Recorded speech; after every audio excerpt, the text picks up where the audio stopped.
Thank you for waiting. I finished checking your adventurer handbook. Here are your commission rewards. We have no other urgent commissions on the books at present. Thank you for all your hard work lately. Perhaps you two could consider taking a vacation. Amazing! Paimon never thought we'd end up having downtime in Nod-Krai. Things were pretty hectic when we first got here. Everywhere you looked, it was either the Wild Hunt causing chaos or the Fatui stirring up trouble. It felt like this whole region was one giant slime in a barrel, ready to go boom at any moment. That's right! Another win for Tibet's top duo! Ah, yes. Are you two aware that the Moon Prayer Night is soon to take place? Oh, yeah! Lama told us that was coming up soon. Wait, why do you mention it, though? Do people in Nasha Town celebrate it, too? Paimon thought it was just for Moon Goddess worshippers. You're partially right. Most people in Nasha Town just see the festival as an opportunity to do business. They do not concern themselves with the religious element. The festival was first celebrated by the Frost Moon Scions. On this day, they would wear moon prayer blossoms and celebrate the birth of the moon goddess through song and dance. They would also prepare food and handicrafts and give them as gifts to others.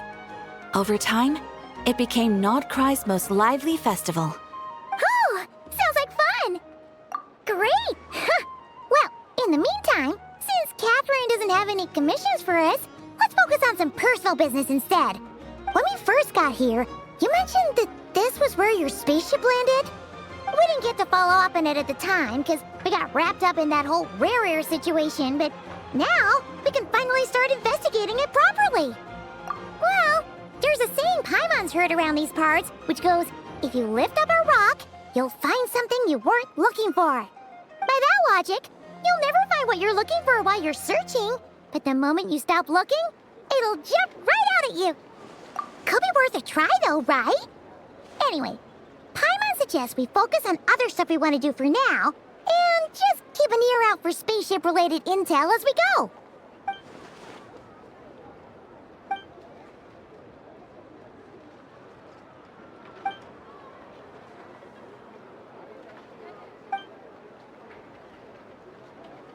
What's wrong? You look super serious all of a sudden. Huh? Paimon gets why you'd be concerned about Columbina, but what does the doctor have to do with anything? Oh, that's true. And now that you mention it, we're definitely overdue for a showdown with the Fatui. It is weird that he hasn't shown himself this whole time. What could he be up to? True. Paimon would much rather deal with Marionette anyway. She says the meanest things, but when it comes down to it, she doesn't seem like a bad person. Maybe it's the pressure of being a Fatus? Especially as a Harbinger. Does she feel like she's gotta act tough to keep up appearances or something? But then, every time we headed out with Rerir, she always wound up having to repair Polonia and her other robots. That's gotta sting. Losing face always hurts more for people who care a lot about their image. She's probably still furious about it. What? Relax, she's not even here. Huh? What's the matter? Oh, nothing. Sorry, we'll be on our way now. Where are we again? Oh yeah, Columbina? Right, yeah, let's go see Columbina.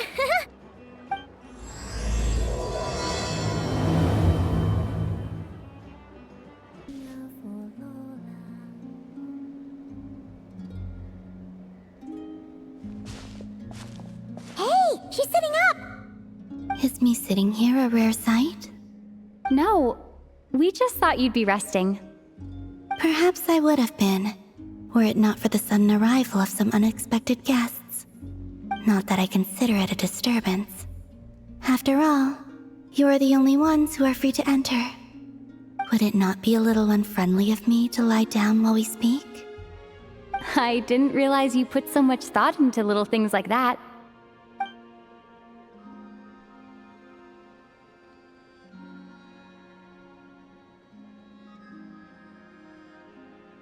Only sometimes. There have been moments lately where I think about you and your companions. They are warm, mysterious, and cozy memories. Very few of my past memories are anything like that. They say that travelers return home bearing bags full of souvenirs. But my luggage was empty, and I believed it would stay that way. Return home? So, you're still planning on returning to the moon? Yes. This planet continues to reject me, reminding me that I do not belong here. If I remain in Teyvat, there will come a day that I disintegrate.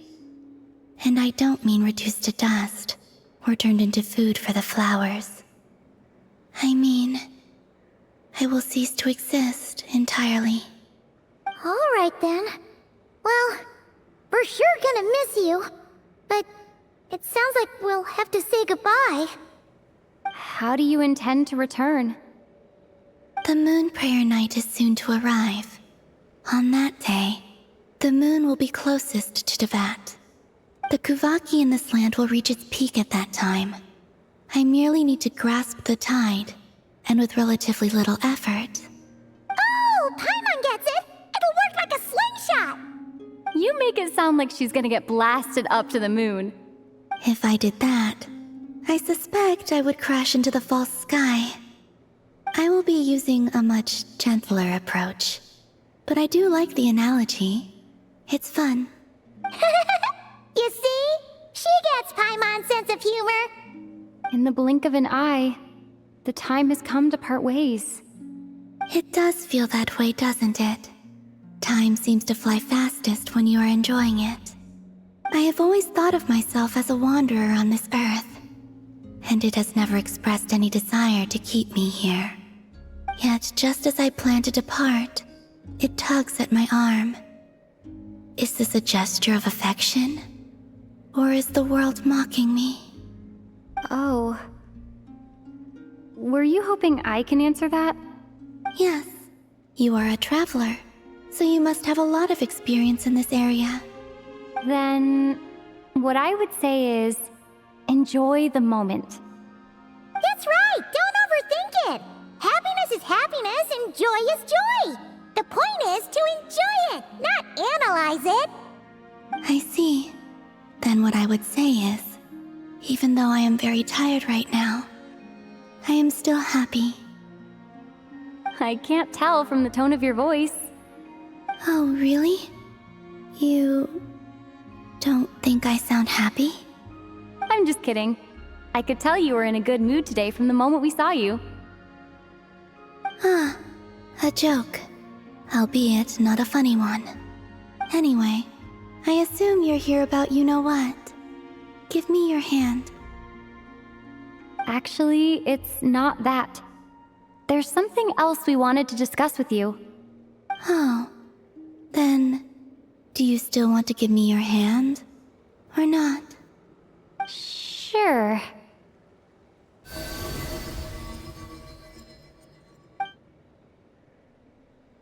Thank you.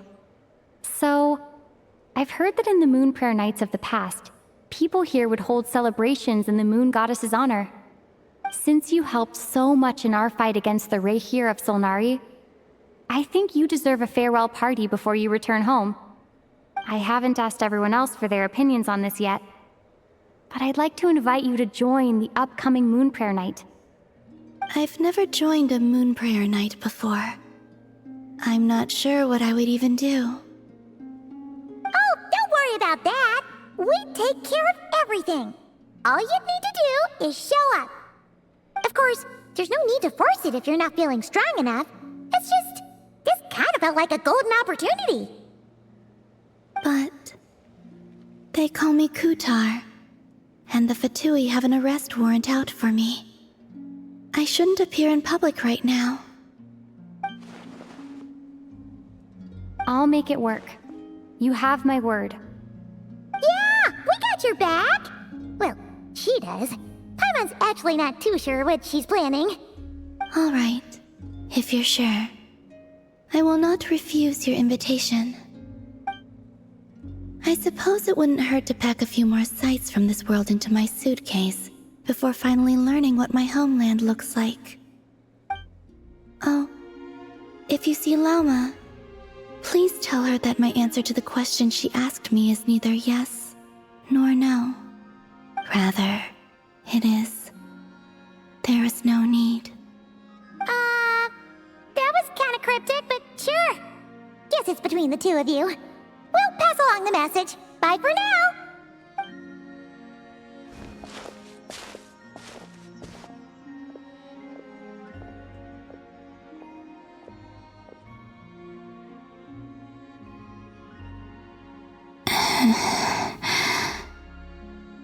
And also, I do not know.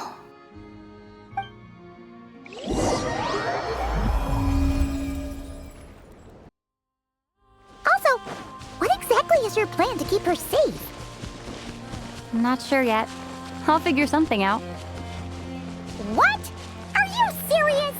And Paimon even gave you her vote of confidence back there! When did you become so sneaky?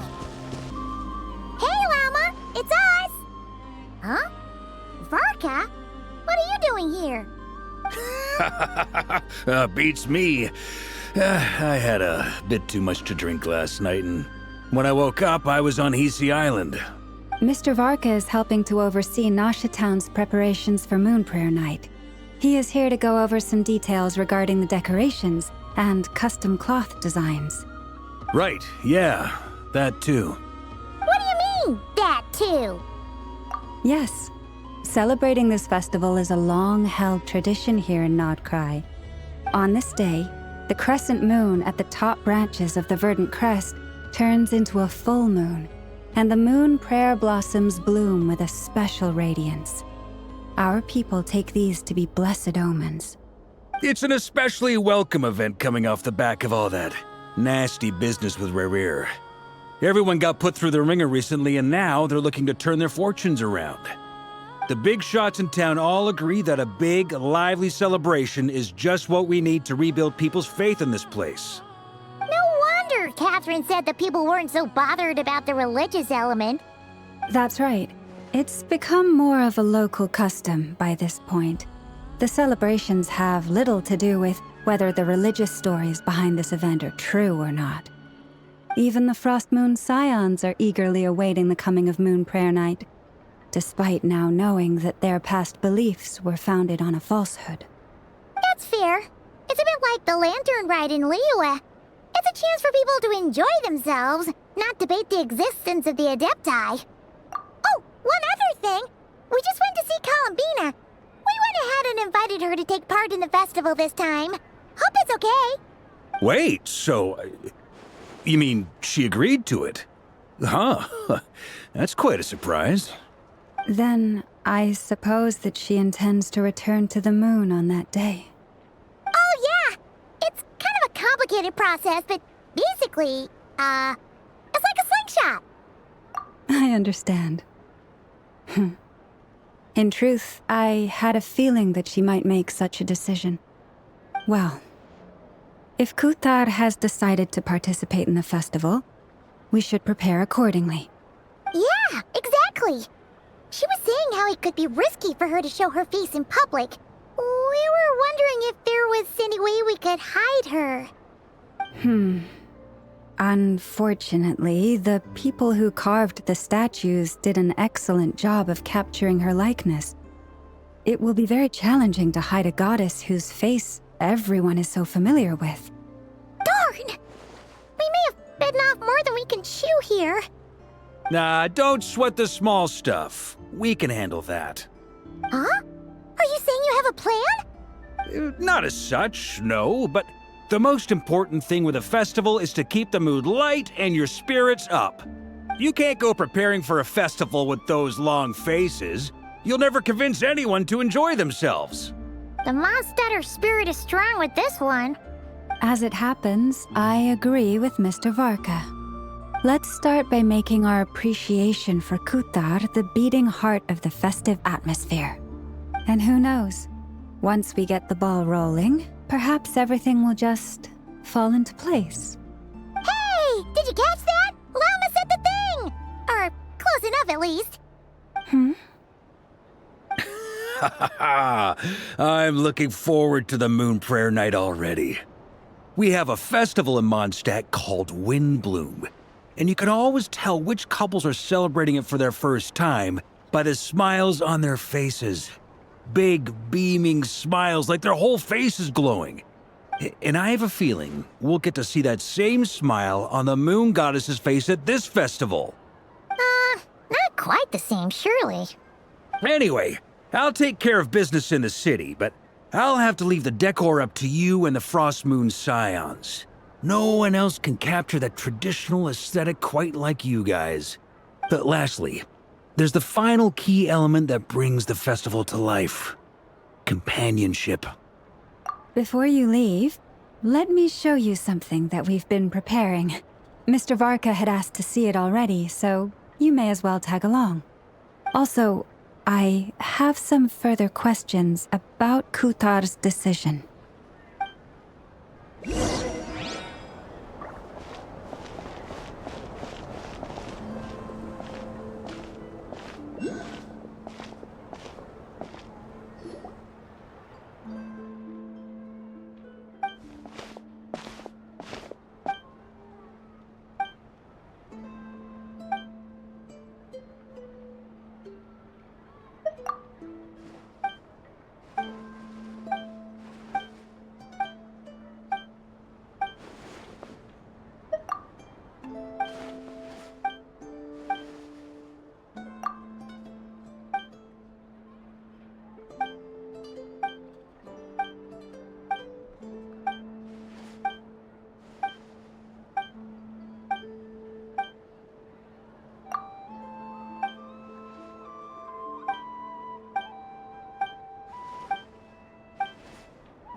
What's this?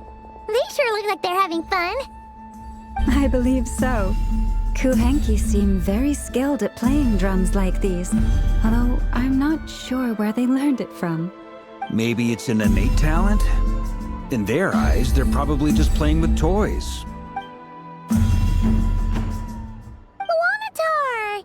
You want to play too? Yeah.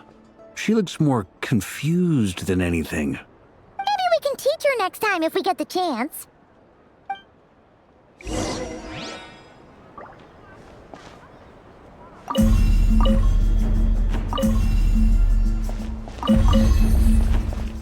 What are these floaty things? Moon veils. We hang them from buildings in the city during the festival. When you look at the sky through them, it creates a lovely misty effect.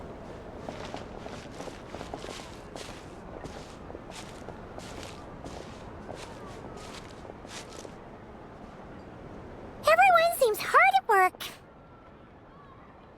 They're preparing items for Moon Prayer Night. For instance, the sculpture being made over here, Mr. Varka and I were just finalizing the details of where it will be placed.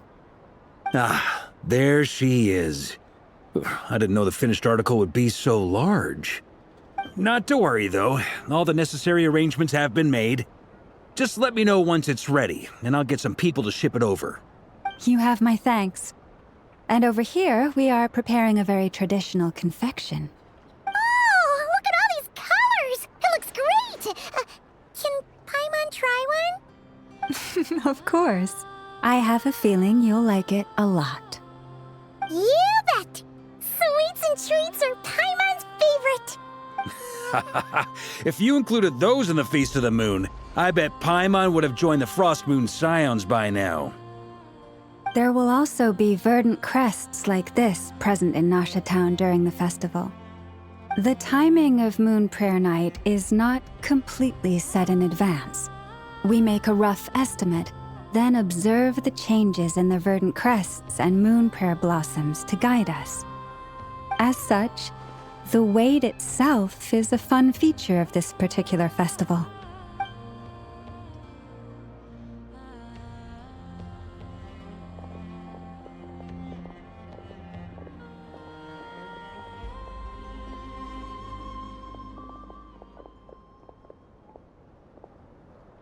Let's talk here. To tell the truth, I am very surprised to hear that Kuutar is willing to participate in the festival. I once asked her if she'd be willing to stay with the Frost Moon Scions. I could introduce her to everyone, and we could be a family to one another. She did not answer, but she has not appeared here since. I took this to mean her answer was no, but if that were the case, she would not have accepted this invitation. Ah, I see. Maybe she is right. Maybe the Frost Moon Scions of today no longer need a moon goddess. But my wish was not for her to come here and be worshipped as a deity. I simply wanted to offer her a place to stay.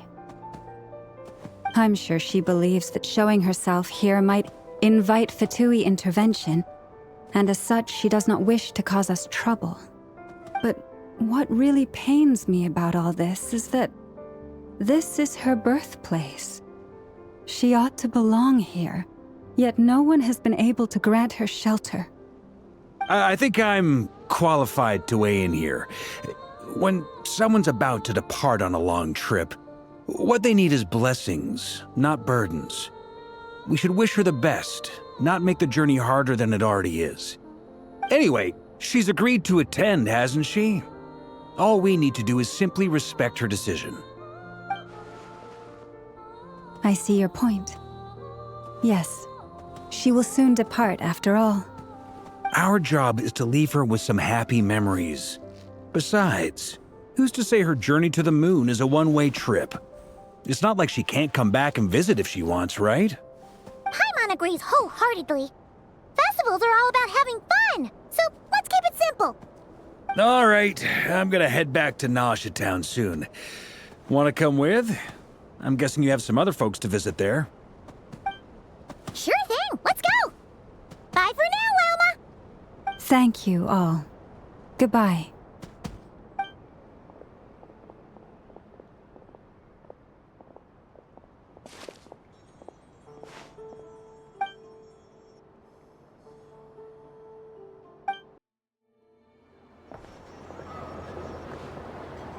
Huh? Hey, over there! It's Durin and Albedo with Flins! What could they be chatting about? Your guess is as good as mine. Ah, Grand Master, and the Traveler and Paimon. Hello there. It's been a while. Perfect. We have some new volunteers for our investigation. Wait, let me guess.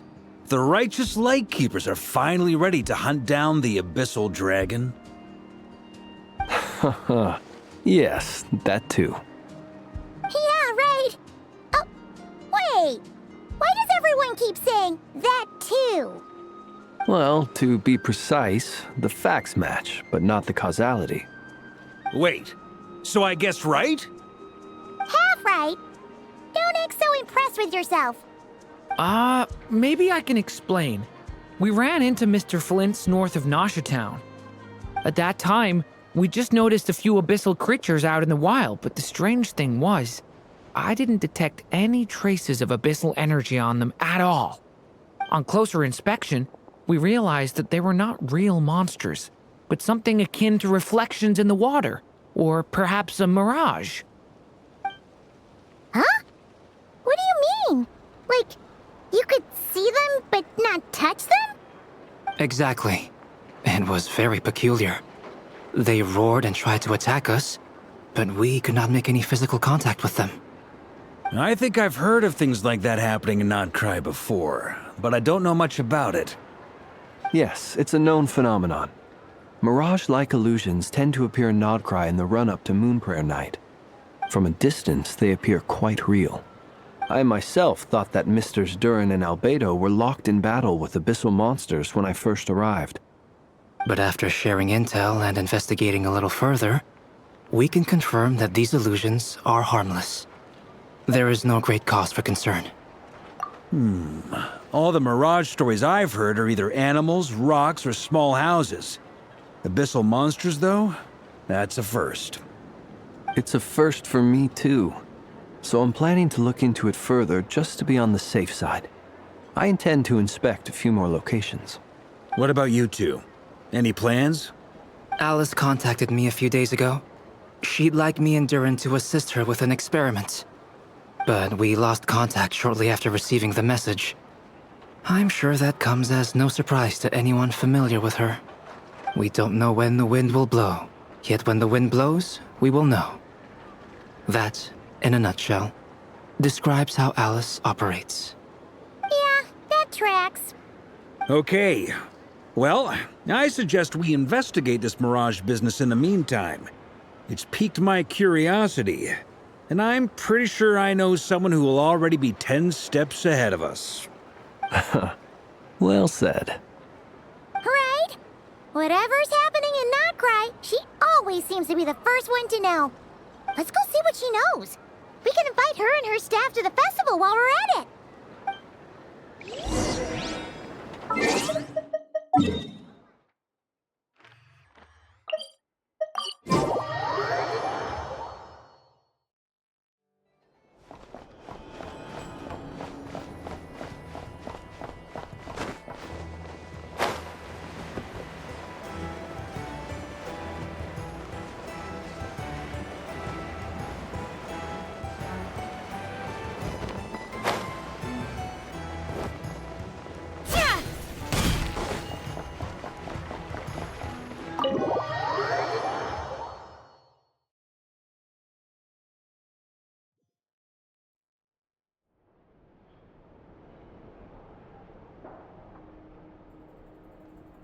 You're right, I have noticed.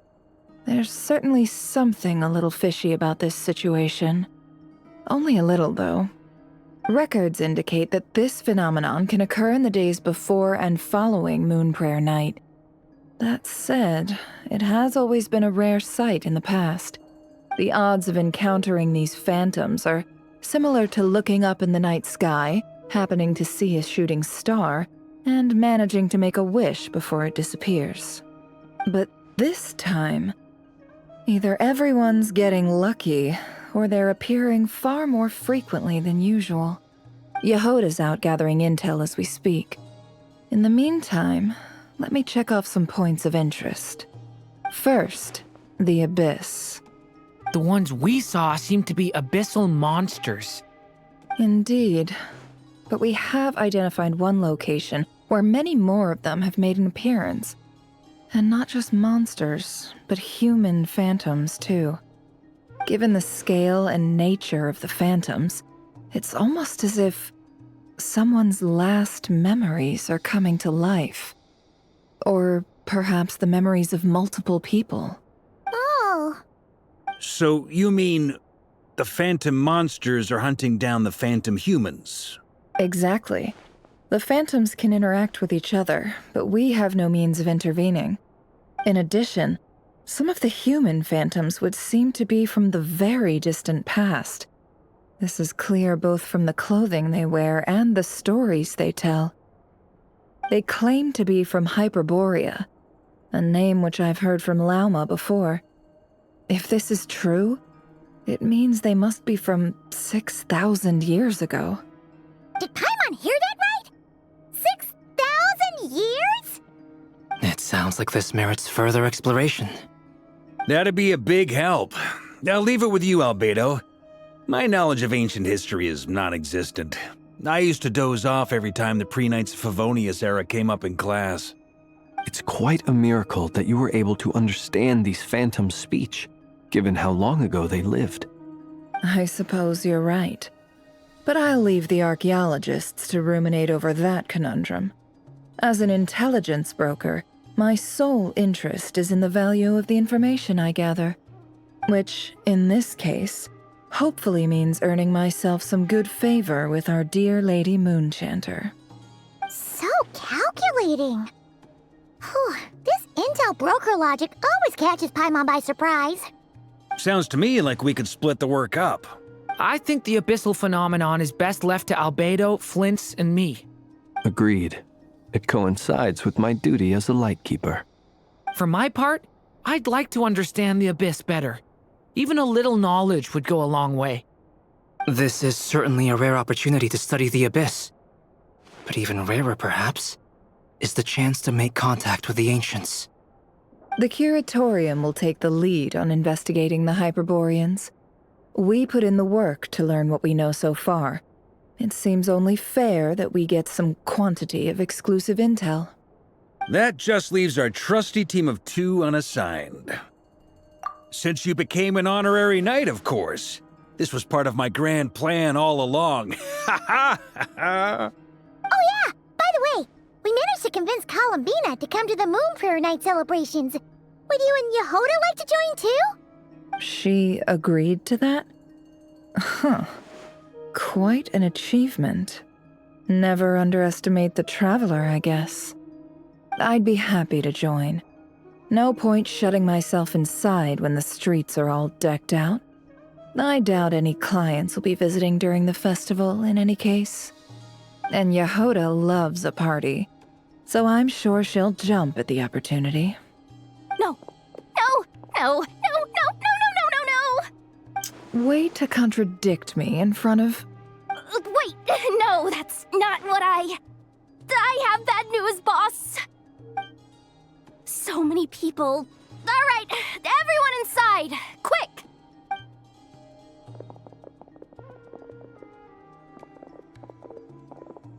This is gonna sound crazy, but hear me out. I saw one of those phantoms at Star Sand Shoal, and it was some sort of flying ship. Like a spaceship? That's gotta be the one you came to Tibet in. You said you saw the same thing through the moon marrow, right? Huh? You already know about it? Ugh, I thought I was gonna blow people's minds. Turns out I'm the last to find out. Wait, back up. You came here in a spaceship? Now my mind is blown! What's it like on the inside? Was it like flying through space? I want to know everything! Yep, exactly. Huge discovery. You're the best, second best intel broker in the world. After your boss, of course. Wow. Really? Well, I don't know if I'm all that, but... I guess that decides where we're heading next. Come on, don't look at me like that. I know the spaceship doesn't have anything to do with me, but you don't want to leave me as the only one twiddling my thumbs, do you? Please? Fair enough. You can tag along. In that case, let's meet back here to discuss our findings once we're done. I wish everyone a productive investigation. You too.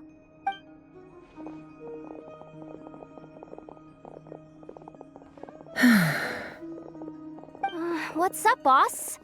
Aren't we gonna head out? Tell me, Yehoda, when did the Curatorium start giving out intel for free? Oh, sorry, boss.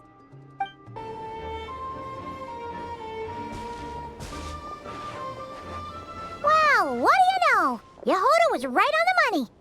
This phantom really is your spaceship. But that's so weird.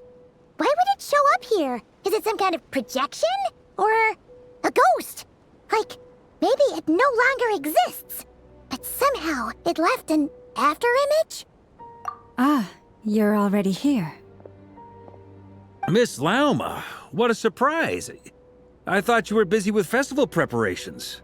I was, until one of our people informed me that a strange sight had appeared at Star Sand Shoal. No one's ever seen something quite like this before. I thought I should see it for myself. Same here. Oh, so we heard that these things appear around the festival period. Any idea why that is? Unfortunately not. We have very limited information about them, since they can't be interacted with. And no human phantoms have ever made an appearance before now. The most we've been able to deduce is that these sightings appear to be connected to the increase in Kuvaki energy around this time. Yeah, seems like that's all we can do. This is all so confusing. Allow me to lend you a hand.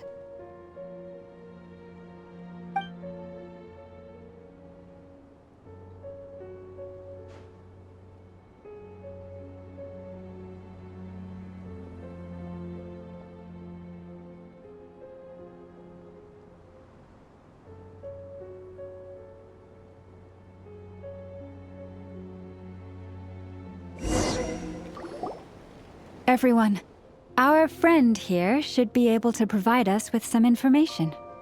Is that a phantom Rhyhorn deer? I've heard about how the Frostmoon Scions live in harmony with the animals and can even communicate with them. That's coming in handy now, for sure. Okay. Yes, I understand. Then how about this?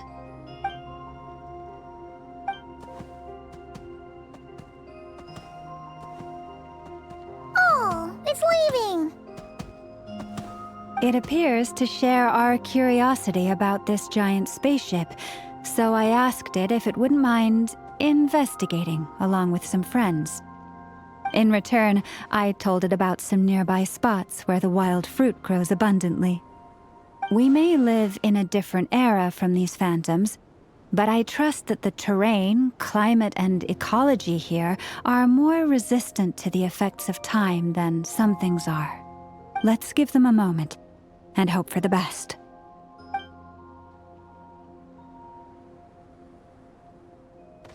All back together? Must have been a lot of fruit. Indeed. Now let me ask them some questions.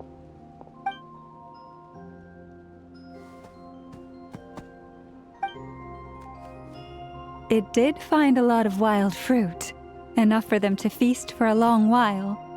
This puffin circled in the air several times, but didn't spot anything out of the ordinary. Certainly nothing to do with the spaceship. Huh. Well, it definitely makes sense to get a bird's eye view. Indeed. Other than that, I was also thinking that the world these phantoms see is also different from ours. Oh, I get what you mean. The wild fruit exist in both times and spaces, but there might also be things that only exist in that space-time, which we can't see. Good point. Great thinking, Llama. Blunthorn rhinos can use kuvaki to shift great rocks, but this one says it couldn't get that ship to budge by even an inch. The sniffer mole tried too, but despite being a skilled digger, it could not get through.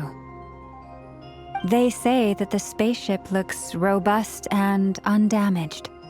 It seems completely impervious to any and all attacks. Whatever lies within is well defended from harm. So, just like us humans, there was nothing they could do about this spaceship either. Yes, still, they deserve our thanks. We are grateful for all your efforts, dear friends. Now go, and enjoy your feast. I've noticed some other human phantoms gathered nearby. Come on, let's go talk to them.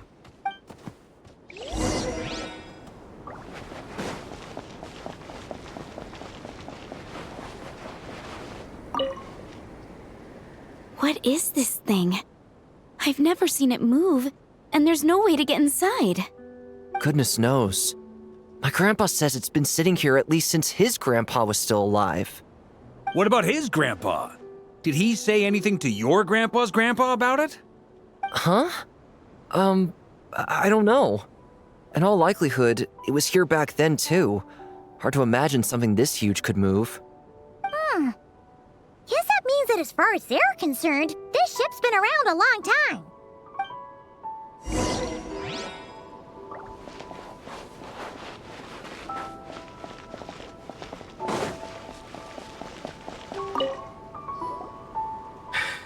Come on, brothers. If we can get even a small chunk off of this thing, it's gotta be worth a fortune. Today is the day we strike it rich. Huh? You mean Paimon?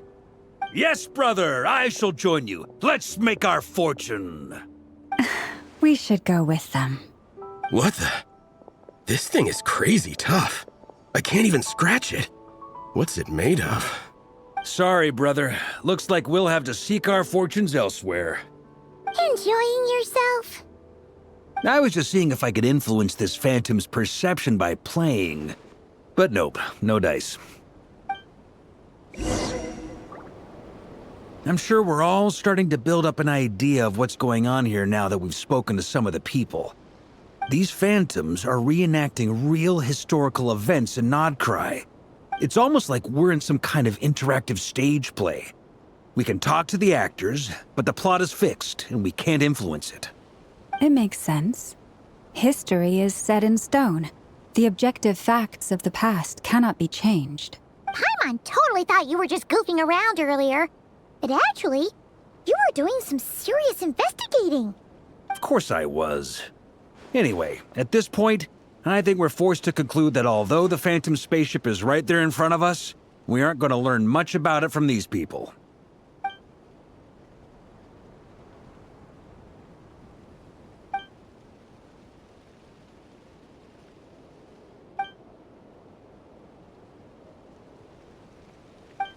Don't be discouraged. If nothing else, this is proof of the ship's existence. And think about it. So many people tried to hack their way inside, but no one could get the door open. It's made of very tough material. To me, that says that we'll either find the ship itself or the story behind it. It's just a matter of time. Huh. Every now and then, when Varka gets serious, he actually does seem like Grandmaster material for once. I wonder how the others are doing. Let's head back for now. Sounds good. Also, drinks are on me if Team Knights of Favonius is the first to finish. Wait, we have a team name now? Am I in Team Knights of Favonius as well? You're very welcome to join. We've even got a cathedral ready for you. Isn't that technically blasphemy? You wouldn't dare make a joke like that if Barbados was in earshot. Nah, I'm sure Barbados doesn't mind a little harmless blasphemy once in a while.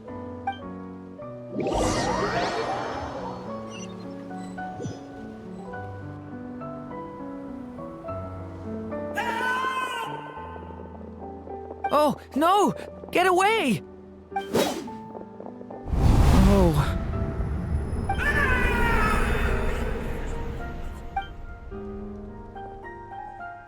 I know it's hard to stomach, Mr. Durin. But as I'm sure you've noticed, there is nothing we can do to intervene in that which unfolds before us. But we have to at least try. And try you have. But are you aware of how many unsuccessful attempts you've made now? I wasn't keeping count. I'm afraid this is the 39th failure so far. Or the 5th if we're only counting this particular victim. There are no indications that these phantoms may be altered in any way. You seem to have calmed down a little. I'll make us a fire. You should rest and have some water. Feeling any better now, Mr. Durin? May I ask a few questions? Be my guest. What exactly are we witnessing here? What happened to those people? My guess would be that we are seeing Nod-Krai during the Khaenri'ah Cataclysm. Would that be accurate? Khaenri'ah. That is correct. As you know, once the Abyss senses even the tiniest crack, it floods in and spreads like wildfire. There was a time in the distant past when it permeated all of Nod-Krai, causing immeasurable harm. The people paid a terrible price to heal this land. Then, 500 years ago, the whole of Teyvat suffered an abyssal disaster. Once more, Nod-Krai was dealt a devastating blow. I see. In the face of the abyssal onslaught, all were like grains of sand tossed around by a tidal wave. Be they human, fae, or god. The moment you witnessed is but one drop in a whole ocean of catastrophe. All right. I guess that answers my second question, too. I wanted to know why there's nothing I could do to help them, and that's because what we are seeing is history. That would be my guess as well. As I understand it, history and fate are not all that dissimilar. The latter may be unseen to us, but both are immutable. Yes. Fate was determined long, long ago. I still have a couple of other questions for you, Mr. Flins. You mentioned more than one abyssal disaster that has struck this land in the past. how can you be sure that what we're seeing is from the Khaenri'ah incident? And also, how are you able to stay so calm when you're talking about these events? From everything I know about you, you're not cold or ruthless, and you're not indifferent to the suffering of others. Alas, I am forced to show my age. I must be 600 or 700 years old by human measure. Wait, so you... One is not easily moved by history when one has witnessed the truth firsthand. I'm sorry. You needn't apologize. Your passion is a good thing to have. Treasure it, because someday you may find it in terribly short supply. Now, at the risk of offending you, I have a question in return. Your curiosity toward the abyss, is it born from hatred or because you sense its call? I only ask because I kept a fragment of Rerir's body in my lantern for a short time. Specifically, his heart. So I know what a burden it can be to carry the abyss with you. And I hear its power growling from somewhere within you. In my eyes, your mere existence is a miracle. My honest answer is... I don't know.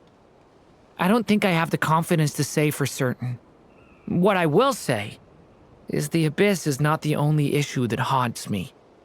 Even before I became who I am today, the question dogged me constantly. Should I even exist at all? My doubts remain unresolved.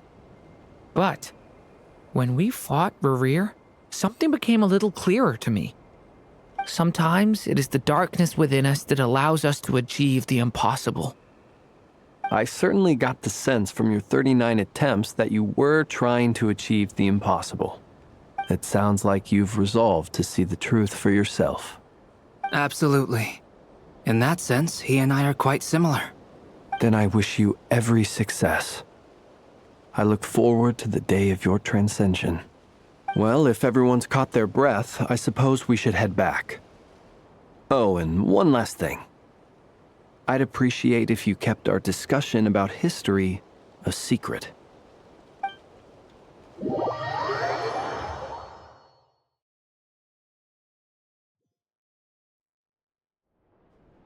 Incredibly, our separate investigations led us all to the same conclusion. Hooray for consensus! Yeah, but we barely learned anything, though.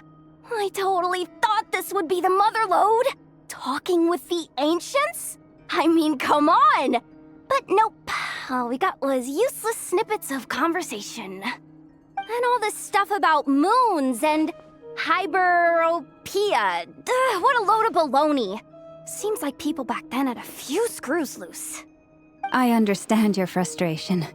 We found the same issue. Each phantom only showed a very brief moment in time. There isn't much value to be found in these miscellaneous fragments of a civilization's history, no matter how glorious it may have been. If there's a silver lining, it's that these phantoms are harmless to the present reality. They shouldn't get in the way of the festivities. Paimon agrees. And not just because it's the first thing she understood in this whole conversation. You look disappointed, Nefer. Is something the matter?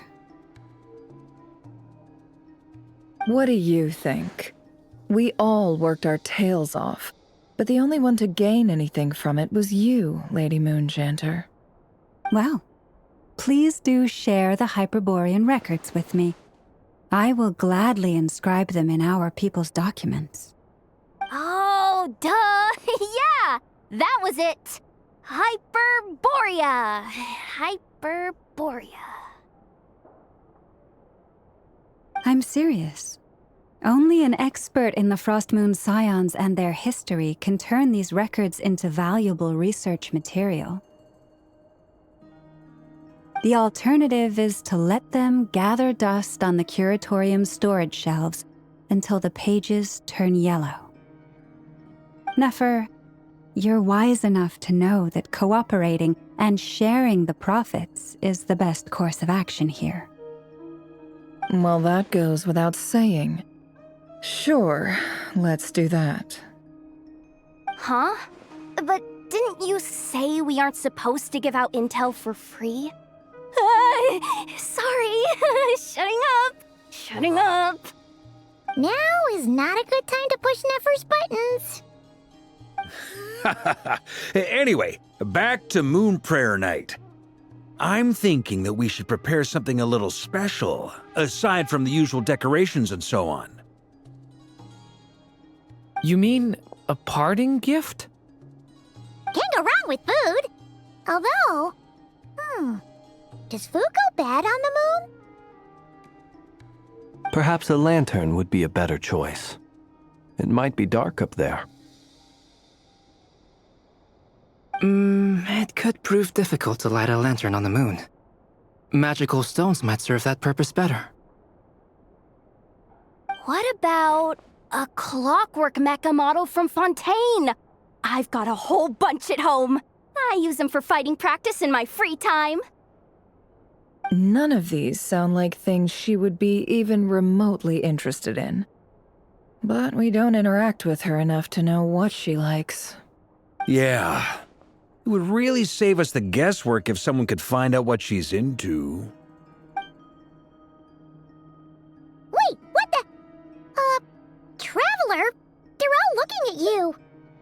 Great! Haha, problem solved. Now, I need to stop by Dory's. Gonna need her help sourcing a bunch of stuff for the festival. Then let's leave it there for now. We all have our own business to attend to. Traveler, if you find out what Kuutar likes, let us know right away.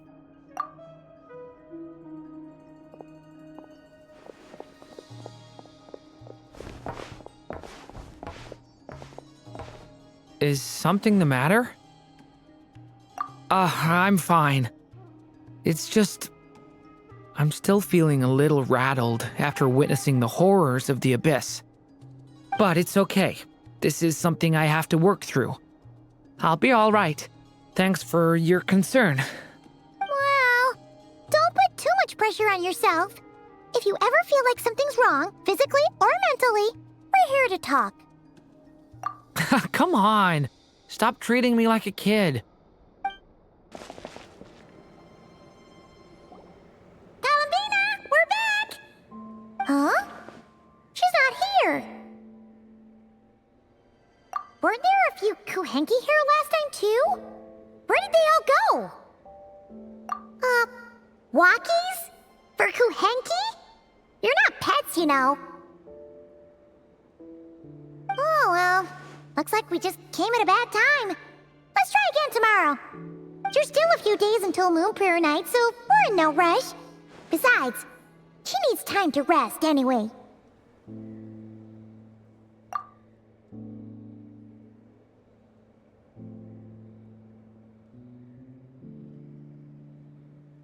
Columbina, are you back yet? Oh, how strange. Looks like she still isn't here. Right? It's not like her to spend so much time outside, especially since she's worried about attracting unwanted attention. What about Luonatar? Luonatar, you there?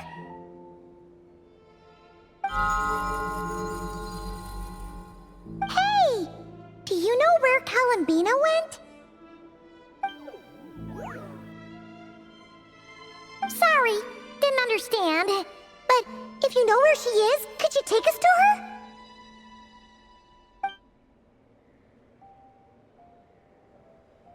Yeah, that's even stranger. What about him? Oh, that's not good news. They change color when Columbina gets weaker, right? And they look super pale right now. Good idea. She might know what's happening.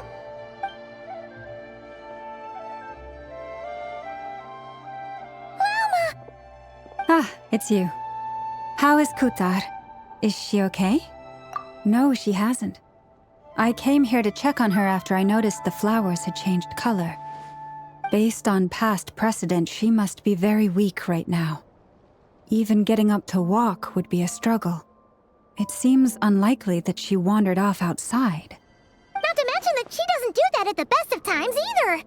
So yeah, this is super weird. No. Very few people are in the know about Kuutar's whereabouts. And if anyone suspicious had visited, they'd have left some sort of evidence. Come on, let's go to Nasha Town. If anyone has seen her, someone there will know about it. It's Nod-Krai's information hub after all. Makes sense. Let's go!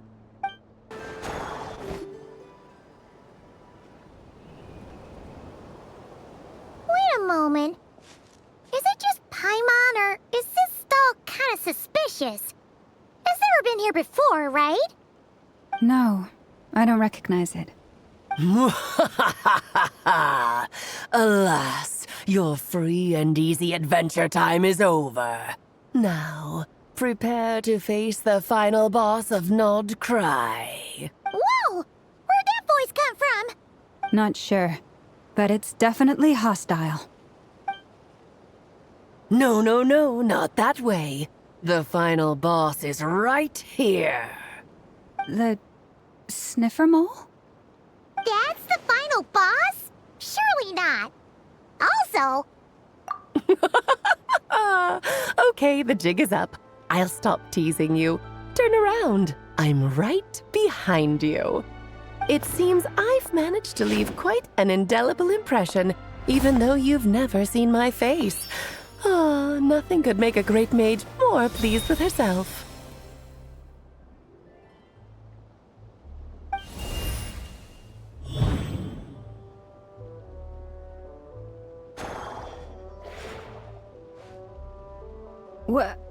What is going on? I've heard that all the big shots in Teyvat have long, wordy titles that stun people speechless when they make their entrance. Unfortunately, none of them are affiliated with the Hexenzirkel, and we ourselves keep a very low profile. The notorious name-dropping doesn't quite work for us. Still, I, for one, think I'm really quite amazing. So that didn't stop me from coming up with a title anyway. Alice? It's really you this time? Not a lantern or a Dodoko, but Alice in the flesh? Oh, that's right. So, what do you think? How does it feel to finally meet me? You look like... Oh, that's the first thing you thought. A little surprising, but that actually makes me very happy. Because that means that when Klee grows up, she'll be just as stunningly beautiful as her mother. So she's a friend of yours? Kind of. This is actually the first time we've seen her in person. I see.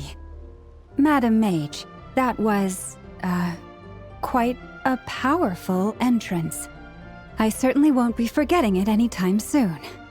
It's okay, Lauma, don't force it. Paimon will do the honors. This is Alice from the Hexenzirkel. She's a friend of ours, and of Arcus, too. That's right. She's a good person, just kinda unpredictable. Well, what is the human heart if not unpredictable? Hmm? If we could not do as we please, how would we differ from machines? I am Lauma, Moon Chanter of the Frost Moon Scions. It is a pleasure to meet you. Oh, I know. Before you got here, I spent a good, 15 minutes getting up to speed on Nod-Krai's present situation. In other words, I've read the whole in the last episode part, so we can skip the pleasantries.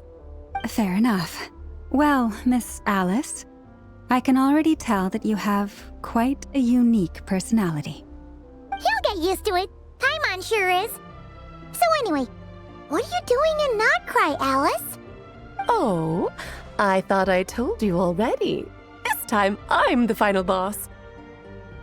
And what a formidable foe I shall be. Powerful, confident, decisive, and good luck finding my weak spot. You will never succeed. Oh, drat!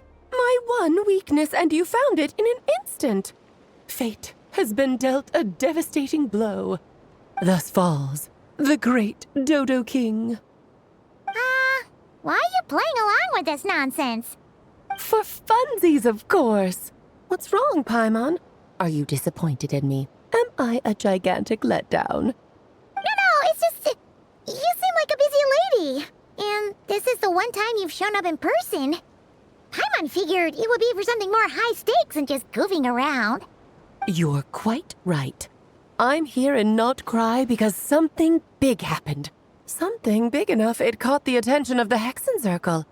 It concerns the 3 moons, Teyvat's borders, and of course, the moon goddess you are currently searching for. Kind of. Why don't we discuss this over a pot of tea? My main reason for coming on this trip to Teyvat was, of course, to have some fun.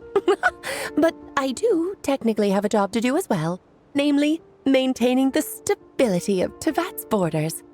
I'll skip over the complicated parts, but to sum it up, abyssal energies are all that lie beyond Teyvat's border. We'd find ourselves in a real pickle if they ever made it through. And the phantoms you've been seeing are a sign that the border has been disturbed. Ah, no wonder they tend to show up around Moon Prayer Night. Is it because the real moon is now so close to us that its power can cross the border?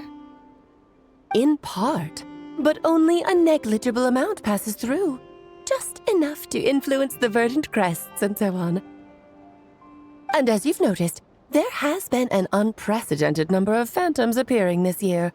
The influence of the moon beyond the border cannot explain this. No, there is another far greater factor at play. The trilunar syzygy. A trilunar syzygy? Eons ago, before the heavenly principles came to Teyvat, it was the then 3 moon goddesses who controlled the laws of this world. Oh, that's exactly it! The 3 goddesses split these powers amongst themselves, promising never to consolidate them into one singular body. This was meant to keep the world stable. But, fast-forwarding to the present, the eternal moon's marrow is with you, while the iridescent moon's marrow, which should never have appeared in this world, has been retrieved. Add that to the presence of a moon goddess in the flesh and... the power of all 3 moons is gathered here in Nod-Krai. There hasn't been an event like this since the War of Funerary Flame. And it's having a noticeable effect on Teyvat's borders. Because I wish to give my darling daughter a peaceful, sunny environment to grow up in. Is that a good enough reason? Kinda sounds like you're dodging the question, but it does make sense. Well, that's one reason anyway, and the most important one. The others are a little complicated to explain. For instance, cleaning up after dearest Miss R. Albedo could tell you more about that if you're curious, but right now, I have a more important question to ask you. Why are you collecting the moon marrows? I see. Nicole told me about that legend once. Nicole? You mean Mage Anne? Oh, so you remember. Yes, of course. That was a story about fate, her area of expertise. But back to the story of our dear moon goddess. I'm afraid her intended method of returning to the moon is unlikely to work anymore. What does that mean? She may be missing, but she hasn't gone anywhere. She has disappeared.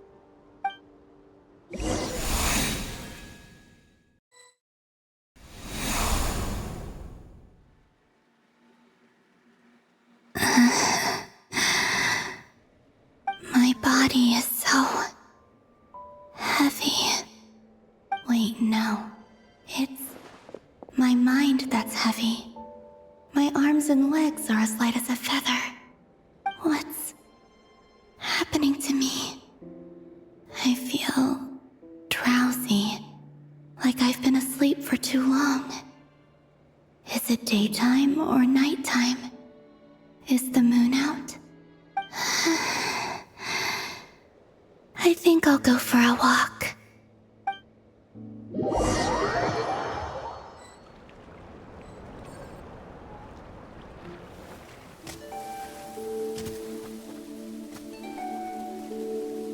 Are you out for a walk too? Huh?